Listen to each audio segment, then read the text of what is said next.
Hello friends, welcome to my channel. आज हम बात करने वाले जी पावर के बारे में। फिलहाल इसके बारे में इसलिए बात करेंगे क्योंकि इसके रिजल्ट्स हमने डिस्कस नहीं किए। रिजल्ट जस्ट 30 मई को आ चुके हैं और ऑलरेडी मैं जो भी रिजल्ट्स आ रहे हैं, जो भी मेरे पास पोर्टफोलियो में शेयर है, उसके सभी के रिजल्ट्स आपके सामने ला रहा हूँ। तो इसके रिजल्ट्स कैसे हैं और आगे क्या कर सकते हैं हम, ये सारी चीज़ें हम देखने वाले हैं। तो फिलहाल कंपनी के बारे में डिटेल्स का वीडियो मैंने जो प्रीवियसली बनाए आप वो पूरा कम्प्लीटली देख सकते हो। जस्ट थोड़ा बहुत मैं यहाँ पर इंट्रोडक्शन दे दूंगा कि ये कंपनी जैसे जी गैस पावर है, इनका जी स्टीम पावर है, और यहाँ पर जी हिटाची न्यूक्लियर एनर्जी बनाती है, और जी पावर कन्वर्शन करती है, और जी एनर्जी कंसल्टिंग भी करती है। तो ये इनका मेन बिजनेस है जिसमें आप इन्वेस्टेड हो, तो सभी के बारे में आप जान सकते हो। ठीक है। और ये मल्टीनेशनल कंपनी है, बाहर की कंपनी है, बट इंडिया में लिस्टेड है। इस वजह से जो भी इसमें इन्वेस्टेड है तो उनके लिए अभी जो न्यूज़ आया है या उसके रिजल्ट्स आए वो कितने अच्छे या कितने ख़राब है, ये सारी चीज़ें हम देखेंगे। तो यहाँ पर मैं स्क्रीनर पे लेके चलता हूँ और यहाँ पर आप देख सकते हो इसका जो प्राइस चल रहा है अभी फ़िलहाल वो 164 का है, और 131 का इसने लो मार चुका है। ये पूरे 52 वीक में यानी एक साल के अंदर इसका लो 131 रहा है, और 372 से ये काफ़ी गिर चुका है ऑलरेडी। 372 इसका 52 वीक हाई रह चुका है, यानी एक साल का हाई है। ठीक है। और यहाँ पर डिविडेंड भी कंपनी का बता रहे, डिविडेंड भी देती है कंपनी, आधा टके से ज़्यादा देती है। और फिलहाल इसका एक साल का अगर चार्ट देखेंगे तो हम एक साल पूरा डाउन साइड ही नज़र आ रहा है ये। और नीचे हम इसके बारे में प्रॉज में कुछ भी नहीं है, इसमें कोई भी चीज़ ऐसी एक भी नहीं है बताने लायक कि पॉजिटिव है। बाकी सभी यहाँ पर एक नेगेटिव चीज़ें यहाँ पर दिखाई जा रही है। ठीक है। Company has low interest coverage ratio, यानी कंपनी पे अगर लोन ज़्यादा होता है तो ये पॉइंट आएगा ही आपके सामने। लोन ज़्यादा है और सेल्स कम हो रहा है। ठीक है। तो उस टाइम में ये प्रॉब्लम होता है कि इंटरेस्ट भी कंपनी पे कर पाएगी या नहीं, ये एक डर होता है। और the company has deliver a poor sales growth, तो ग्रोथ सेल्स का ग्रोथ भी काफ़ी खराब है। सेल्स ग्रोथ यानी हर साल ये 5-5.5 के परसेंटेज से उसका सेल्स बढ़ रहा है 5 साल के हिसाब से। और company has a low return on equity, return on equity भी बहुत कम है। 1% भी रिटर्न आपको 3 साल से नहीं मिल रहा है। यहाँ पर इस तरीके का रिटर्न्स ये बता रहे हैं। और company has a high debtors बहुत है इसके, डेटर्स डेज। ठीक है। अगर किसी को हमने माल बेचा है या किसी को हमने प्रोडक्ट बेचा है तो वो पेमेंट करने में एक साल लगा रहा है। ये एक बहुत खराब चीज़ होती है। 333 यानी एक साल, 365 मतलब एक साल होता है, तो लगभग एक साल तो लग ही जाता है पेमेंट इनको आने में। तो ये एक चीज़ बहुत खराब होती है। ठीक है। और companies cost of borrowing seems high, तो cost of borrowing seems high इसका मतलब ये होता है कर्जा बहुत थे कंपनी पर। ठीक है। तो ये भी हम नीचे देखने वाले, सारी डिटेल्स देखने वाले हैं। और यहाँ पर कंपैरिजन में ये सबसे नीचे ही है ऑलरेडी कंपनी, और इसका पी नहीं दिखा रहा है। पी उसी कंपनी का नहीं दिखाते जो लॉस करती है। यहाँ पर आप देख सकते हो ये लॉस में है, ये लॉस में है, और ये लॉस में है। इन लोग का पी आपको नजर नहीं आएगा। ठीक है। और यहाँ पर यानी ये नेट प्रॉफिट है क्वार्टर का 179 करोड़ का इसने लॉस किया है। ठीक है। तो इसी के साथ साथ रिलायंस भी है, रिलायंस इंफ्रा भी है, उसका भी लॉस ही आपको नजर आएगा। और जीएमआर इंफ्रा, ये 3 लॉस मेकिंग कंपनी है इसके कंपैरिजन में। बाकी सारी कंपनी का अच्छा खासा प्रॉफिट है। ठीक है। और यहाँ पर प्रॉफिट भी काफ़ी, यहाँ पर आप देख सकते हो क्वार्टर का प्रॉफिट कितना, क्वार्टर का प्रॉफिट यानी माइनस में दिखा रहा है, यानी लॉस है। तो 661 करोड़ का ये लॉस है। फिलहाल ये यही क्वार्टर का है, दिखा देता हूँ मैं आपको पूरे डिटेल में। यहाँ पर आप देख सकते हो मार्च 2022 के रिजल्ट्स आ चुके हैं और इसी के बारे में हम बात कर रहे हैं। तो ये फिलहाल यहाँ पर आप देख सकते हो कि एवरी क्वार्टर में किस तरीके के सेल्स रहे हैं। तो ये स्टार्टिंग अगर 2019 की बात करेंगे तो 2019 से 429, 519 और 765, 733, 432, 888, यानी देखो यहाँ पर अचानक से कम हुआ था जून 2020 में, फिर से बढ़ना चालू हुआ 888 करोड़, फिर 1093 करोड़, और 930 करोड़, 540 करोड़, 732 करोड़, 757 और 591। तो फिलहाल यहाँ पर सेल्स काफ़ी गिर चुके हैं। यहाँ पर आप देख सकते हो 591 करोड़, मतलब लास्ट क्वार्टर से अभी के क्वार्टर में तो सेल्स गिर चुके हैं। और एक्सपेंसेस की बात करेंगे तो एक्सपेंसेस बढ़ चुके हैं। देखो सेल्स से ज़्यादा तो एक्सपेंस है। ये एक चीज़, मेन चीज़, कंपनी का लॉस होने के पीछे एक ही रीज़न होता है कि इनकम कम है, खर्चा ज़्यादा है। अगर आपके साथ भी ऐसे होगा, आपकी इनकम कम है और खर्चे आप ज़्यादा कर रहे हो, तो आप भी लॉस में ही चल रहे हो, यही होता है। तो कंपनी भी एक ही वैसे ही काम करती है। ऑलरेडी इनके एक्सपेंसेस ज़्यादा है, खर्चे ज़्यादा है। और वो खर्चे क्या है ये भी मैं आपको दिखा देता हूँ, ठीक है। तो क्वार्टरली और ये एनुअली जो भी खर्चे रहेंगे तो वो भी मैं आपको थोड़ा डिटेल में बता देता हूँ। और यहाँ पर इसका इंटरेस्ट जो है, इंटरेस्ट पेमेंट कर रही है कंपनी, वो 27 करोड़ का इंटरेस्ट पेमेंट जा रहा है, यानी बैच जा रहा है। ये क्वार्टर का बैच है, 3 महीने का, ये 27 करोड़ भरती है कंपनी। डेप्रिसिएशन 9 करोड़ का लगा रही है, ठीक है। और यहाँ पर नेट प्रॉफिट 179 करोड़, हमने वहाँ पर भी पहले ऊपर देख लिया है। और यही है, मतलब लगभग 180 करोड़ तक का ये लॉस कर रही है एक क्वार्टर का। और यहाँ पर इसके पीडीएफ में हम डिटेल्स देखेंगे जो इन्होंने बीएसई को डेटा भेजा है, ठीक है। और नेशनल स्टॉक एक्सचेंज को जो डेटा भेजा है इनके रिजल्ट्स का, वो यहाँ पर हम देख लेंगे।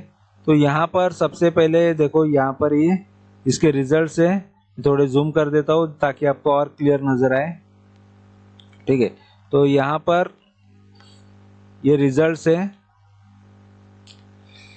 तो यहाँ पर एक्सपेंसेस में बताना चाहूँगा, इसका cost of material and erection services पे देखो, मेजॉरिटी खर्चा इधर ही जा रहा है, मटेरियल पे, ठीक है। कॉस्ट ऑफ मटेरियल पे लगभग 47 करोड़ का तो खर्चा उसमें ही जा रहा है, ठीक है। और ये क्वार्टर का रिजल्ट है, ठीक है। और यहाँ पर ये साल का रिजल्ट है। तो क्वार्टर के रिजल्ट्स में ये देख लो, और यहाँ पर दिसंबर में भी लगभग ज़्यादा ही था और अभी भी ज़्यादा ही है। और उसके बाद change in work in progress में माइनस में चला गया है। एम्प्लॉयज़ बेनिफिट के एक्सपेंसेस भी देखो, लगभग एक ही टाइप के एम्प्लॉयज़।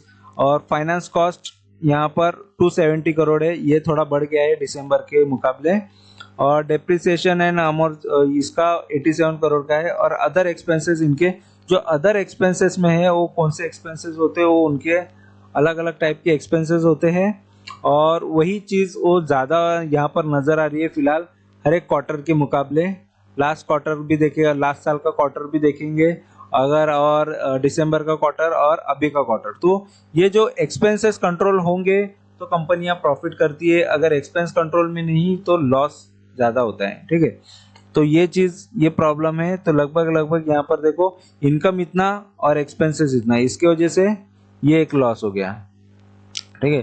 तो ये एक मेन प्रॉब्लम है। और साल के हिसाब से भी देखेंगे तो वो टाइम पे साल का भी लगभग खर्चा, एक्सपेंसेस जो भी दिखा रहा है यहाँ पर आप देख सकते हो। तो 27 करोड़ का अगर 27,000 करोड़ का अगर इनकम कर रही है तो 29,000 करोड़ का ये एक्सपेंस कर रही है, टोटल एक्सपेंस, ठीक है। तो मेन प्रॉब्लम वही पे हो रहा है कि कंपनी लॉस क्यों कर रही है। तो मेन रीजन यही होता है। देखो लास्ट टाइम किया था प्रॉफिट, क्योंकि सेल 34,000 करोड़ का है तो एक्सपेंसेस 33,000 करोड़, तो लगभग कुछ ना कुछ तो बच ही जाता है, ठीक है, अगर हमारे एक्सपेंस कंट्रोल में हो तो मेन कंपनी के अगर एक्सपेंस की मेजॉरिटी प्रॉब्लम यही होता है कि खर्चे ज़्यादा हो जाते हैं तो ही कंपनी लॉस करती है। तो ये हमने देख लिया क्वार्टर के, और प्रॉफिट एंड लॉस की भी हमने देख ली है। फिलहाल तो डायरेक्टली हमने उनके रिपोर्ट से डायरेक्ट देख लिया। और फिलहाल कंपेयर करने जाए तो देखो सेल्स में किस तरीके का सेल्स रहा है। तो 2011 से यहाँ पर सेल्स का रिपोर्ट है, और यहाँ पर देख सकते हो 1500 करोड़ का, फिर 2400 करोड़, 2700 करोड़, 2600 करोड़। तो स्टार्टिंग में बहुत अच्छा सेल्स कर रही थी कंपनी, ठीक है। फिर 2100 करोड़, फिर 1700 करोड़, फिर 1900 या 2000 करोड़, 1300 करोड़, 1900 करोड़, 2400 करोड़, 3300 करोड़।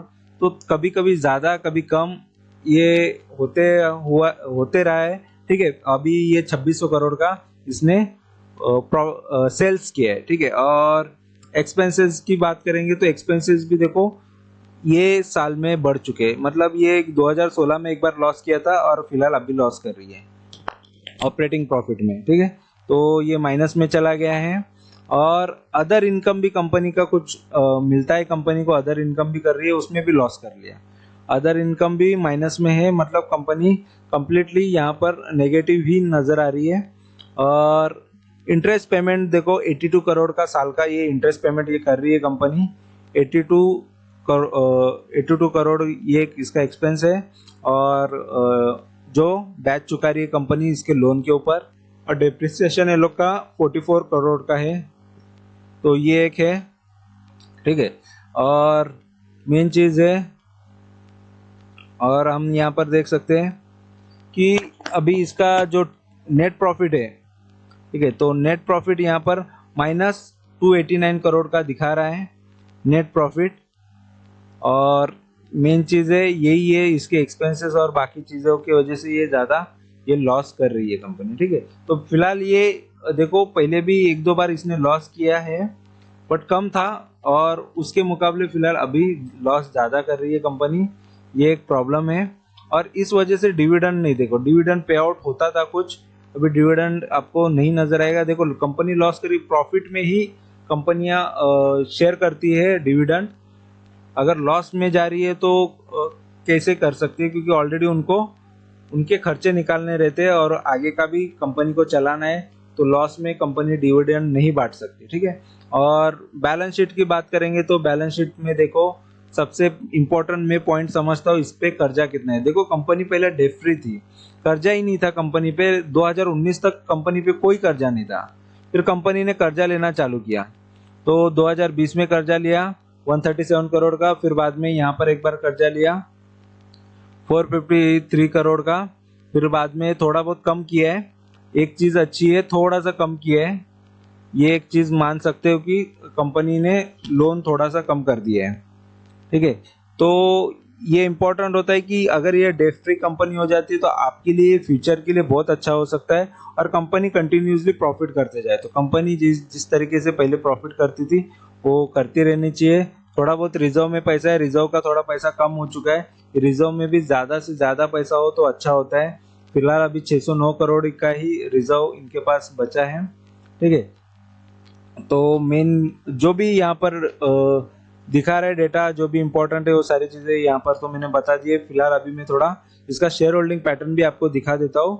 तो शेयर होल्डिंग में सबसे ज़्यादा शेयर्स देखो प्रमोटर के पास है, ये एक अच्छी बात होती है। प्रमोटर जो इसके ओनर है, उसके मालिक है, उनके पास ही सबसे ज़्यादा होल्डिंग है 68%, 68.58 यानी। और प्रमोटर ने बेचा भी नहीं है, कंटिन्यूसली देखो 2019 से हर क्वार्टर में सेम रखा है उन्होंने, प्रमोटर ने एक बार भी सेलिंग नहीं किया है, ठीक है। फॉरेन के इन्वेस्टर पहले ज़्यादा हुआ करते थे, 3-3.5% तक भी गए थे, लेकिन फिलहाल अभी आधा टक्का ही फॉरेन के इन्वेस्टर बचे, उन्होंने माल बेच दिया है। और डीआईज यानी डोमेस्टिक इन्वेस्टर या म्यूचुअल फंड जो भी है, उसके अंदर बड़े इन्वेस्टर, जो इंडिया के बड़े इन्वेस्टर या फिर म्यूचुअल फंड दोनों होते हैं इसके अंदर, तो वो लोग का भी अच्छा खासा पहले से इन्वेस्टमेंट था, लेकिन फिलहाल अभी भी इन्वेस्टमेंट है। तो यहाँ पर डरने की बात नहीं, म्यूचुअल फंड और बड़े इन्वेस्टर इसमें इन्वेस्टेड है, तो आप भी इन्वेस्टेड हो तो आप भी सोच लो कि आप भी उन्हीं में से एक हो, ठीक है। तो और यहाँ पर गवर्नमेंट का थोड़ा बहुत इन्वेस्टमेंट है, गवर्नमेंट में मतलब ज़्यादा तो एलआईसी जो है वो गवर्नमेंट में आती है, और एलआईसी खुद इन्वेस्ट करती है बहुत बड़े बड़े कंपनीज में, तो गवर्नमेंट यानी एलआईसी के थ्रू ही इन्वेस्टमेंट होता है।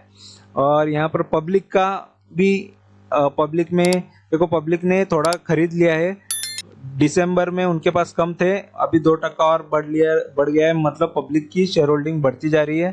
तो फिलहाल पब्लिक के पास 20% है, तो 20% भी अच्छा है, ज़्यादा ही है। और उनसे आधा डोमेस्टिक इन्वेस्टर यानी बड़े इन्वेस्टर, तो काफ़ी अच्छा है इसका शेयर होल्डिंग पैटर्न।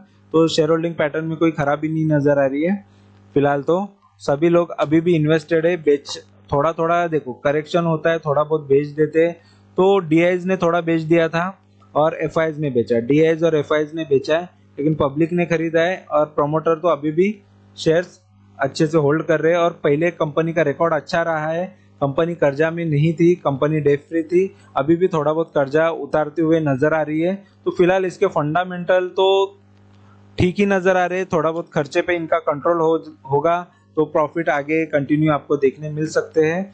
फिलहाल ये तो सोच रख के हम आगे चल सकते हैं, रिस्क लेना है करके हमेशा हम मार्केट में इन्वेस्ट करते हैं। अगर रिस्क ही नहीं लेना है तो हम कभी मार्केट में कभी जिंदगी में भी इन्वेस्ट करना नहीं चाहिए, क्योंकि रिस्क का ही मार्केट है शेयर मार्केट मतलब। तो यहाँ पर रिस्क होगा ही किसी भी कंपनी में, किसी भी कंपनी को झट से ऊपर जाएगी या झट से नीचे भी आ सकती है, तो बहुत सारे रीजंस भी होते हैं उसके पीछे।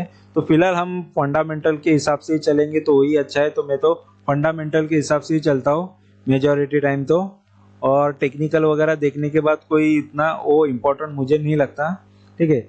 लेकिन वो भी एक साइन ही होता है कि शेयर नीचे जाएगा या ऊपर जाएगा। लेकिन अगर लॉन्ग टर्म का कोई सोचता है तो फंडामेंटल देख के ही चले, लॉन्ग टर्म या शॉर्ट टर्म के लिए, ठीक है। तो फिलहाल मैं यहाँ इसके फंडामेंटल मैंने बता दिए हैं। तो फिलहाल ये क्वार्टर इसने लॉस किया है, तो लॉस जितने भी कंपनी करती है तो थोड़ा 1-2 दिन 2-3 दिन थोड़ा गिरावट देखने मिलती है, फिर उसके बाद वो फिर से नॉर्मल होके फिर से बढ़ना चालू हो जाता है। क्योंकि एक बार करेक्शन हो जाता है तो फिर से नया इन्वेस्टमेंट आता है, फिर से नया भाव मिलता है उनको, तो गिरावट में वो खरीदते जाते हैं अगर शेयर अच्छा है तो फिलहाल ये क्वार्टर में कंपनी ने लॉस किया है, शायद आगे और लॉस ना हो, यही हम उम्मीद लगा के रख सकते हैं। और इन्वेस्टेड रहना है तो रह सकते हैं, बाकी मर्जी आपकी होती है। मैं तो हमेशा यही कहूँगा, अगर आपको डर लगता है कि यार कंपनी ने लॉस किया है तो आप ज़रूर उसमें से निकला करो। अगर डर नहीं लगता तो बिंदास रहा करो। फिलहाल तो मैं ऑलरेडी ये सारी चीज़ें देख चुका हूँ, इसलिए मैं कॉन्फिडेंस से मैं बहुत सारे शेयर्स रखता हूँ। लॉस होने के बाद बड़ा लॉस कंपनी को होने के बाद भी मैं रखता हूँ और उसमें से थोड़ा बहुत प्रॉफिट लेके ही निकलता हूँ। तो ये आदत है, इस वजह से मैं ये कंपनी में भी इन्वेस्टेड रहने वाला हूँ। तो फिलहाल आप भी इन्वेस्टेड रहना चाहते हो तो आपकी मर्जी होती है, अगर नहीं तो आप उसमें से निकल सकते हो, क्योंकि रिस्क आपका है, कैपिटल आपका है, कैपिटल आपको बचाना है तो आप बचा सकते हो। लेकिन मैं मेरी खुद की होल्डिंग जो भी है मैं बता देता हूँ कि मेरी इसमें होल्डिंग है और मैं ऑलरेडी प्रॉफिट लेके ही मैं मोस्ट ऑफ शेयर्स में से निकलता हूँ। या तो कंपनी बंद होगी या तो मुझे प्रॉफिट देके ही वो उसमें से मैं निकल जाऊंगा, ठीक है। तो कंपनी बंद होगी ऐसा तो फिलहाल नहीं नजर आता है, ठीक है। तो कभी भी इन्वेस्टमेंट में इसी हिसाब से सोचता हूँ कि मैं 10 साल भी रखूँ 20 साल भी रखूँ, तभी कंपनी बंद नहीं होनी चाहिए। वैसी कंपनी में इन्वेस्ट करना पहले मेरी प्रायोरिटी रहता है, ठीक है। तुरंत बंद हो सकती है या 1 साल 2 साल में बहुत ही पेनी स्टॉक है तो वैसे स्टॉक में मैं इन्वेस्ट नहीं करता। फिलहाल सालों साल से पेनी स्टॉक 1-1 2-2 रुपए पे रहते हैं लेकिन बंद नहीं होते, तो फिलहाल वैसे स्टॉक से भी मैं प्रॉफिट ले ही लेता हूँ। तो ये तो फिर भी अच्छा ही शेयर है, ठीक है। तो आपको वीडियो अच्छा लगा है तो ज़रूर सब्सक्राइब करो, और सब्सक्राइब करने में बिल्कुल कंजूसी मत करो, बहुत कंजूसी करते हो। पसंद आता है वीडियो आई नो, कमेंट करते हो, बहुत सारी चीज़ें अच्छी लगती है, लेकिन कैसा है कि अगर आप सब्सक्राइब भी करोगे, कमेंट्स भी करोगे, लाइक्स भी करोगे, उससे और भी चैनल ग्रो हो सकता है और साथ ही साथ इंफॉर्मेशन और भी लोगों तक पहुंच सकती है। और मेन फोकस यही है कि ज़्यादा से ज़्यादा लोग अवेयर हो, ज़्यादा से ज़्यादा लोगों तक ये नॉलेज जाए, ठीक है। और मेहनत का जो भी मेहनत कर रहा हो, देखो जहाँ पर भी मेहनत हो रही है वहाँ पर फल या रिटर्न्स ज़रूर मिले, ठीक है। तो आपको भी इसी तरीके का नॉलेज और इन्फॉर्मेशन में देते कंटिन्यू रखने वाला हूँ और कंटिन्यू ही रहने वाला है ये नॉलेज, क्योंकि शेयर मार्केट में मैं तो टिका ही रहने वाला हूँ चाहे कुछ भी हो जाए, ठीक है। तो आपको इन्फॉर्मेशन मिलती रहेगी, जस्ट चैनल को सब्सक्राइब करके रखना है और वीडियो अच्छे लगे तो लाइक ज़रूर करना है।